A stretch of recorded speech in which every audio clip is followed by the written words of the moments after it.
श्री जगन्नाथ महाप्रभु के भक्त श्री सदन कसाई। सदन कसाई जो थे वो मांस बेचते थे, यही उनका काम था।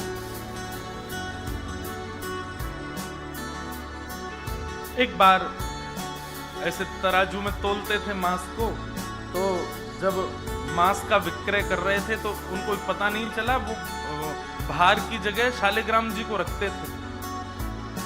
लेकिन कीर्तन उनको बड़ा प्रिय था, कीर्तन करते हुए मांस बेचते थे। बताओ, ऐसा उनका स्वरूप। एक बार एक महात्मा वहां से निकल रहे थे, तो महात्मा ने जैसे देखा तो देखते ही पहचान गए। मुंह पे कपड़ा रख करके जा रहे थे, देखा कि ये तो शालिग्राम जी हैं। तुरंत, अरे तुम क्या कर रहे हो, बहुत बड़ा पाप है, ये तो साक्षात शालिग्राम जी हैं। उसने कहा महाराज मुझसे गलती होगी, मुझे तो पहचान है नहीं। बोले लाओ इनको मुझको दो। शालिग्राम जी ले लिए महाराज, जाकर के शुद्ध नदियों के जल से स्नान कराया, पंचामृत स्नान कराया, इत्र लगाया, चंदन लगा करके चांदी के सिंहासन पर बैठा के माला पधरा दी, ठाकुर जी का कीर्तन, बढ़िया खीर बना के भोग लगाई। खूब रोए महात्मा। बोले कि नाथ आप भी कहाँ के कसाई के यहाँ बैठे थे, अब आप विराजो, प्रेम से रतन सिंहासन पर विराजो।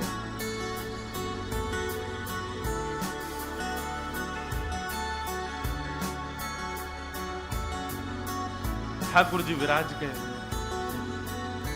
रात्रि को महात्मा के स्वप्न में आए और स्वप्न में आकर के बोले सुनो, सुबह होते ही हमको ले जाओ और हमको वो सदन कसाई के पास छोड़ के आओ।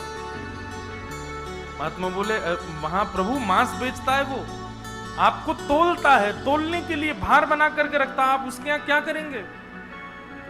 ठाकुर जी कह रहे हम जितना कह रहे हैं उतना करो बस। बोले नाथ ये तो वेद विरुद्ध हो जाएगा, ये तो शास्त्र विरुद्ध हो जाएगा, मैं आपको कैसे वहां छोड़ के आ सकता हूं।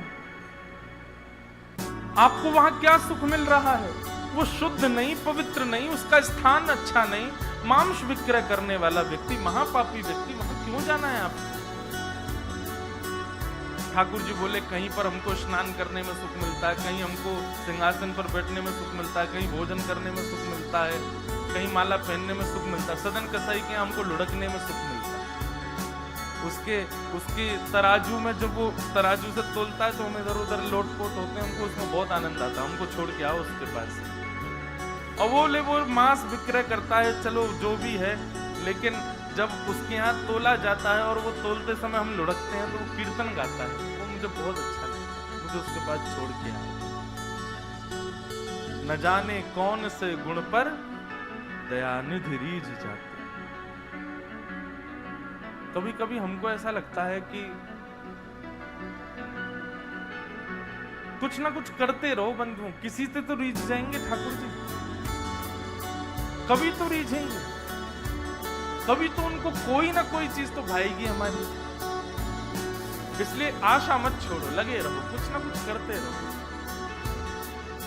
पर एक बात, चतुराई से नहीं, जान करके नहीं, बिना जाने भोले बनकर, सहज बनकर के करते रहो। न जाने किस भाव से रीझ। सदन कसाई के पास महात्मा वापस आ गए और आकर के शालिग्राम जी देने। सदन कसाई बोलो नाथ यहाँ क्यों ले आए इनको दोबारा, या तो मांस बिकता हूं मैं, बहुत गंदा स्थान है ये, बोले धरो इनको अपने पास। ठाकुर जी रात में स्वप्न में आकर के कह के गए कि उनको तुम्हारे संग ही रहना है। मुझे ये कथा पढ़ते समय लग रहा था सदन कसाई की क्या स्थिति हुई होगी जब महात्मा ने कहा कि ठाकुर जी ने स्वप्न में आके कहा कि उनको तुम्हारे पास ही रहना है। हाथ पांव कांपने लगे, नेत्रों से अश्रुधार गिरने लगे सदन कसाई के। मन में विचार करते हुए कहता है कि मैं इतना पापी, इतना गंदा इंसान, और ये ठाकुर जी मुझसे मिलने के लिए मेरे पास चले आए। मैं इनके लिए इतना भी नहीं कर सकता कि ये दूषित काम ना करूं। ज्यादा से ज्यादा क्या होगा, भोजन ही तो नहीं मिलेगा मुझे, धन ही तो नहीं कमाऊंगा, लेकिन इससे बड़ा और धन क्या चाहिए कि ठाकुर जी मेरे से मिलने के लिए व्याकुल हो रहे हैं। उसी समय सदन कसाई ने अपनी दुकान बेच दी, सब काम बंद कर दिया, बस अपने ठाकुर जी के लिए जीवन जीने लगे। आप मुझसे मिलने के लिए तड़प रहे थे नाथ, अब मैं तड़पूंगा आपसे मिलने के लिए, मैं आऊंगा आपसे मिलने के लिए। निकल पड़े सदन कसाई जगन्नाथपुरी की ओर। पूछा लोगों से, कहाँ है पुरी? लोगों ने दिशा बता दी। बोले वहीं विराज रहे हैं जगत के नाथ, वहीं विराज रहे हैं साक्षात नंदन नंदन। एक बात बताएं बंधुओं, सतयुग, त्रेता, द्वापर, कलयुग, 4 युग हैं। सतयुग के पूज्य ठाकुर जी, अर्चनीय ठाकुर जी हैं श्री बद्रीनाथ भगवान। सतयुग के जितने भी लोग हैं उनकी मनोकामना पूर्ति हो, उनकी सिद्धि पूर्ति हो, उनकी अर्चना का केंद्र हो, उनकी साधना का केंद्र हो बद्रीनाथ ही है। सदन कसाई निकल पड़ा जगन्नाथपुरी की यात्रा पर। बस बार बार उसके मन में एक ही भावना आती है, आप मेरे से मिलने के लिए तड़पे थे, आप मेरे पास रहने के लिए तड़पे थे, मैं आऊंगा आपसे मिलने के लिए। और निकल पड़ा। कीर्तन की टोलियां जा रही हैं, वैष्णव जन नाचते गाते हुए जा रहे हैं। जैसे जैसे वैष्णवों की टोलियां और कीर्तन की टोलियां निकलती हुई देखे सदन कसाई, उसका मन हो कि मैं भी चला जाऊं। तो जो लोग पहचानते थे वो लोग कह देते थे, अरे कसाई है ये। तो सब लोग उसको कहते, भाई तुम हमसे दूर चलो, हमारी टोली में चलोगे, हमारे संग बैठ के खाओगे पियोगे, हम सब पवित्र हो जाएंगे। जिस मार्ग पर सब लोग चल रहे हैं सदन कसाई उस मार्ग से उतर करके चल रहे हैं। कहीं मैं इस मार्ग पर चलूंगा, मेरे चलने से मार्ग अपवित्र हो जाए। और स्मरण कर रहे हैं महाप्रभु श्री जगन्नाथ जी का। चलते चलते बंधुओं, मुझे ऐसा लगता है आजकल तो ऐसे चित्र हो गए हैं, हम लोग कहीं भी दर्शन कर लेते हैं महाप्रभु जी का। उस काल की बात है जब चित्र भी नहीं होते थे, तो कई लोग तो पहली बार ही जगन्नाथ जी को देखते थे। कैसा स्थिति होती होगी उन लोगों की, कैसा भाव रहता होगा उन लोगों को। सदन कसाई चलते जा रहे हैं, एक मार्ग से उतर करके चल रहे हैं, निष्ठुर मार्ग पर चल रहे हैं और बस स्मरण कर रहे हैं श्री जगन्नाथ महाप्रभु का। चलते चलते चलते एक नगर में पहुंचे, रात्रि का समय हो गया, शाम का समय हो गया। तो एक भवन बना था, घर बना था, उसी के बाहर ही सदन कसाई बैठ गए। सदन कसाई का रूप बहुत सुंदर था, नेत्र, उनके केश, उनके मुख की आकृति, उनकी भुजाएं बहुत सुंदर थी। भले ही कसाई थे पर सुंदर थे। जिस भवन के बाहर बैठे वहां भवन की अंदर एक गृहिणी निकल करके बाहर आई और उसने जैसे ही सदन कसाई को देखा उसका मन आ गया उन्हीं के ऊपर। शाम का समय, सदन कसाई को लोभ देने लगी और उसने इशारा करके कहा कि भीतर आ जाओ। सदन कसाई ने उसकी ओर देखा और उनके मन में तो बस जगन्नाथ जी बैठे हैं, कोई ऐसा भाव तो दूषित था नहीं। उन्होंने इशारा कर दिया, कुछ इशारा किया और उस इशारे को उस कन्या ने, उस महिला ने ऐसा समझा कि मानो ये कहना चाह रहे हैं कि तुम भीतर जाके पहले अपने पति का वध करो, तब मैं रहूंगा तुम्हारे साथ। और बंधुओं एक बात बताएं, विषय जब माथे पर बहुत तीव्रता से चढ़ता है ना, वासना जब बहुत तीव्र चढ़ जाती है, तो व्यक्ति ये भी विचार नहीं करता मैं क्या कर रहा हूं। वो कितनी भी कथाएं सुन रहा हो, कितनी भी कथाओं में जा रहा हो, पर विषय जब उसके हृदय में होता है तो वो बिल्कुल विवेक शून्य हो जाता है।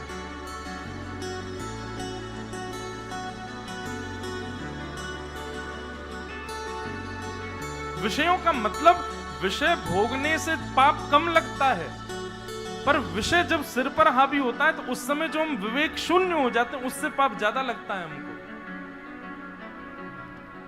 विषय हावी हो गया उस माता के भीतर, जाके उसने अपने पति का वध कर दिया, मार दिया। और बाहर आकर के सदन कसाई से कहा, अब तो चलो, मैंने अपने पति को मार दिया, चलो मैं और तुम ब्याह कर लेते हैं। सदन कसाई बोला, देवी ये तूने क्या किया? मैंने तो नहीं कहा था कि तुम मारो। बोले, हो तुम झूठ बोलते, तुमने ही तो कहा था कि उसका वध कर दो तब रहूंगा। अब तुम्हारे पास एक ही रास्ता, या तो मेरे साथ रहो, नहीं तो मैं सबको बता दूंगी कि तुमने मेरे पति को मरवाया। पर जिनके हृदय में श्री ठाकुर जी विराजमान हैं, उनको अन्य किसी के लोभ की इच्छा नहीं होती। उन्होंने कहा ज्यादा से ज्यादा मार दोगी मुझको और क्या बदनामी होगी, सब होगा, लेकिन मैं अपनी स्थिति से नहीं हट सकता। और उन्होंने अस्वीकार किया। हुआ वही, उसने हल्ला मचा करके सबको इकट्ठा कर दिया, मेरे पति को इसने मरवा दिया और ये आदि आदि सब कर दिया। सदन कसाई को बंदी बना करके राजा के सामने प्रकट कर दिया। सब लोग आ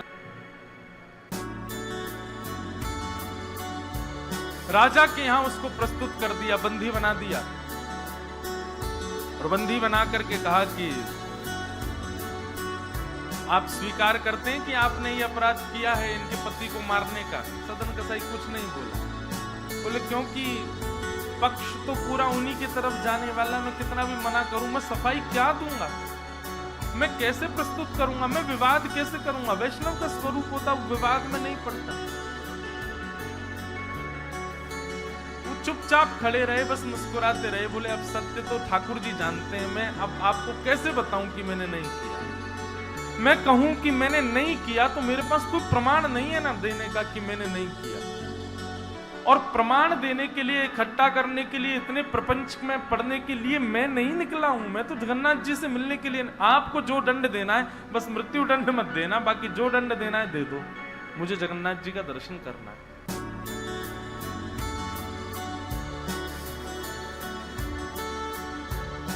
राजा ने सदन कसाई की बात तो मानी कि मृत्यु दंड तो नहीं दिया, पर कहा कि जिन हाथों से तुमने उस व्यक्ति का वध किया उन हाथों को हम काट देंगे। सदन कसाई बोले मैंने एक बार एक कथा में सुना है कि श्री जगन्नाथ जी की भी भुजा नहीं, लो काट। जैसे मेरे स्वामी वैसा मैं, और अपनी दोनों भुजाएं आगे कर दी। मेरे स्वामी भी तो ऐसे ही रहते हैं। अच्छा, एक बार की बात है, गोस्वामी तुलसीदास जी दर्शन करने गए जगन्नाथ जी का, और जैसे ही जगन्नाथ जी को देखा तुरंत नेत्रवत कर लिए। बोले राम राम राम राम जी, मैंने क्या देख लिया। तुरंत बाहर निकल करके आए, भागे मंदिर से दूर। किसी ने रोका, बोले क्या हो गया गोस्वामी जी। बोले ये मेरे ठाकुर जी हैं ही नहीं। कैसे ठाकुर जी? इनकी तो आंख पिघल गई, मुख पिघल गया, हाथ पिघल गए, पैर है नहीं, ये मेरे ठाकुर जी कैसे? मैं तो अभी रात में तो कहीं नहीं जा सकता, पर सुबह होते ही चला जाऊंगा, मैं जीवन में कभी नहीं आऊंगा। इतने ज्यादा भयभीत हो गए। रात्रि में गोस्वामी जी जैसे ही सोए तो महाप्रभु जगन्नाथ जी उनके स्वप्न में आए, धनुष बाण हाथ में लेकर के। राघवेंद्र सरकार प्रकट हो गए। बोले भगवान वजह से? गोस्वामी जी बोले मेरी वजह से? बोले हाँ, तुमने मानस जी में लिखा है बिन पग चलहि सुनहि बिन काना। वो बिना पैर के चलता है परमात्मा, बिना कानों के सुनता है।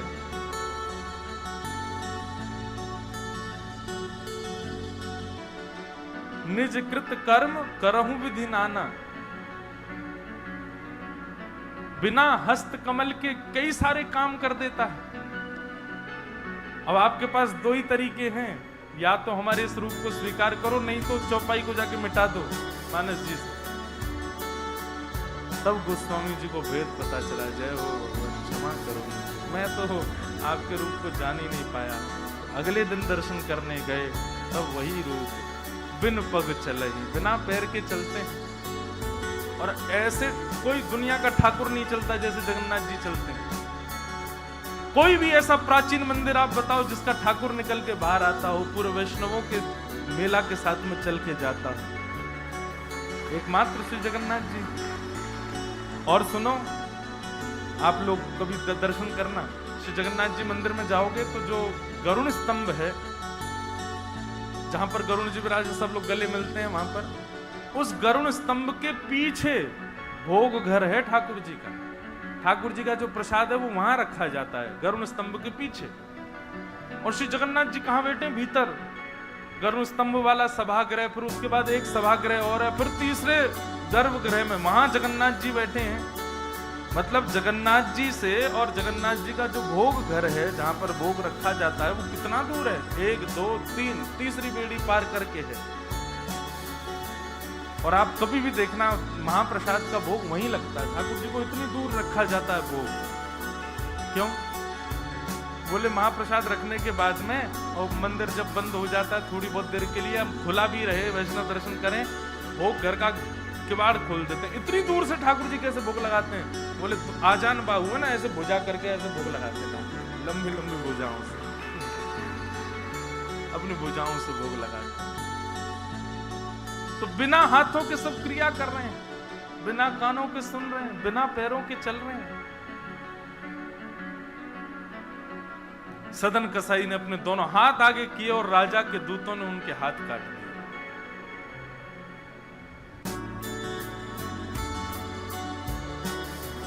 पीड़ा में नहीं, प्रसन्नता में।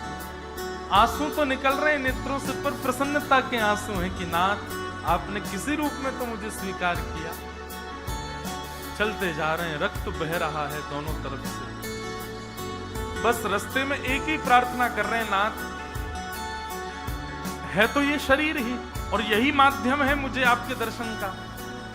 इसमें जो ये पीड़ा हुई है, जो रक्त संचार हो रहा, रक्त जो निकल रहा है, बस इससे केवल ठाकुर जी इतना रक्त बचने देना भीतर कि मैं जगन्नाथपुरी पहुंच जाऊं, आपका दर्शन कर, उससे पहले मेरे प्राण ना निकल जाए। चलते जा रहे हैं। ऐसी लगन हमको कभी नहीं लग सकती बंधुओं, इस जन्म में तो नहीं लग सकती। हम लोग केवल बड़ी बड़ी बातें कर सकते हैं, बड़ी बड़ी बातें सुन सकते हैं, ऐसे प्रेमी हम जगन्नाथ जी के कभी नहीं बन सकते।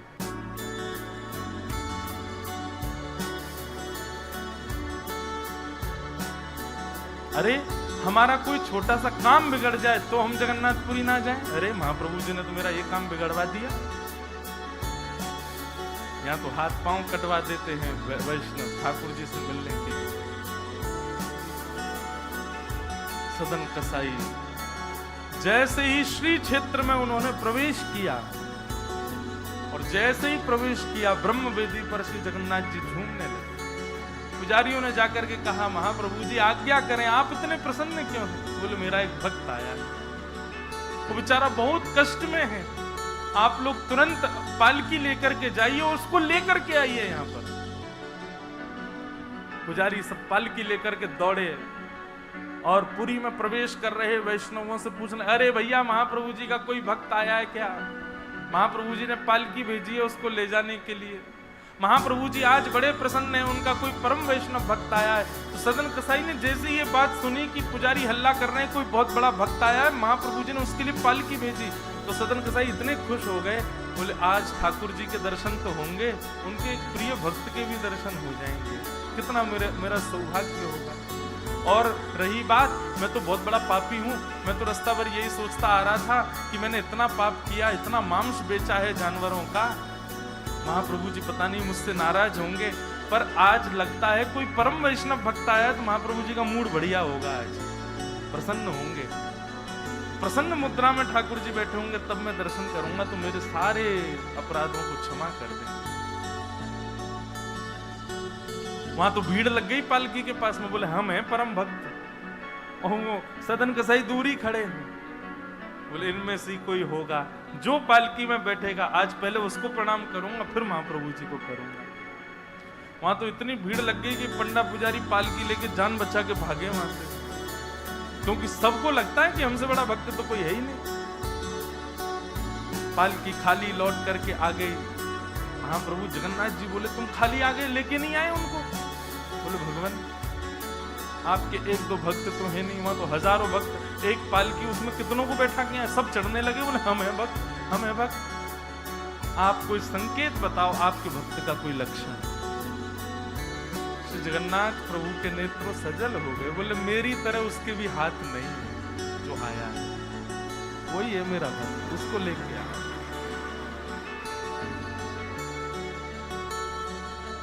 पुजारी पालकी लेकर के दोबारा गए, देखा तो जब श्री क्षेत्र आया ना, तो श्री क्षेत्र आते ही अब सदन कसाई चल करके नहीं जा रहे हैं, दंडवत करते हैं, लेट जाते हैं और फिर लेट करके उठते हैं, फिर आगे बढ़ के फिर लेटते हैं, फिर उठते हैं, दंडवती परिक्रमा की तरह भीतर जा रहे हैं। उसमें भी भुजा नहीं है उनके पास में, लेटते हैं तो उठते कैसे हैं, ये देखने पर ही लोगों का हृदय द्रवित हो जाता है। और किसी से सहायता नहीं लेते। वो तो दूर चल रहे हैं ना, उस मार्ग पर ही नहीं चल रहे जहां सब चल रहे हैं। बोले कि मैं चलूंगा तो अपवित्र हो जाएगा मार्ग। एक सर्प के भांति, जैसे रिगड़ के सर्प चलता है, ऐसे सदन कसाई आगे बढ़ रहे हैं। और प्रसन्न मुद्रा में मैं महाप्रभु जी से आज मिलूंगा। पुजारियों ने जाकर के जब उनकी स्थिति को देखा, कोई अपने नेत्रों के आंसुओं को रोक नहीं पाया। बार बार महाप्रभु जगन्नाथ जी को प्रणाम करें, कितने दयालु हैं नाथ, कितने कृपालु हैं। सदन कसाई को जाकर के पुजारियों ने उठाया, बोले चलो महाप्रभु जी ने तुम्हारे लिए पालकी भेजी। सदन कसाई बोले आपको कोई गलत सूचना मिल गई, मैं नहीं हूं वो भक्त जो इसमें। बोले नहीं तुम ही हो, ठाकुर जी ने आज्ञा करके भेजा। सदन कसाई बोले अगर मैं पालकी में बैठा तो मेरे अभी प्राण निकल जाएंगे, आप सबसे प्रार्थना है मेरी, मैं महाप्रभु जी की आज्ञा स्वीकार करता हूं, मैं आपके संग चल दूंगा लेकिन पालकी में नहीं बैठ सकता। चलने लगे, बस इसी बात से प्रसन्न है कि महाप्रभु जी ने मुझे स्वीकार तो किया। और जैसे ही सिंह द्वार पर पहुंचे और दंडवत करते ही जैसे ही श्री पतित पावन भगवान, सिंह द्वार पर ही श्री पतित पावन भगवान है, बाहर ही उनका दर्शन हो जाता है। उनको देखा, देखते ही बोले ये पतित पावन भगवान है, श्री जगन्नाथ जी के ही समरूप हैं, पहले इनका दर्शन करते हैं फिर जगन्नाथ जी का दर्शन होता है। जैसे ही दंडवत किया, अभी तक तो उनको ग्लानि नहीं थी कि मेरे हाथ नहीं है, पर अब दंडवत करते समय उनको तनिक एक ग्लानि सी हुई, काश मेरे हाथ होते तो मैं भी ऐसे दंडवत करता, मैं आगे कर लेता। और इस भाव से जैसे जो शेष हो जाते उनको आगे करके रुदन करने लगे सदन कसाई। इतने में ही उनकी पूजा निकल करके